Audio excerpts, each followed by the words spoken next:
Hoş gördük benim əzizlərim. Bugün sizlere ben Qarasöpelinin hürmetli oğlu Ağabalı müəllim Xeyir Xəbərov yaradıcılığından 3 bəndlik tutarlı bir şiir paylaşıram. Şair yazır ki, Allah deresinden korusun bizi.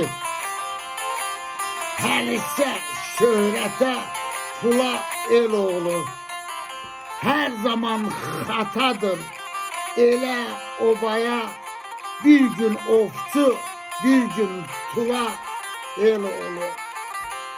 Kırılan döl çünkü tezce eğilir, ünvanına her tür sözler deyilir. Herden şalvar, herden tuman giyinir, bir gün dayı, bir gün hala el oğlu. Satkın haberçidir, satır hemişe. Seçiptir bu işi özne peşe. Katır ayağında yer yer işe. Bir mıhtı vurasan nalayel oğlu.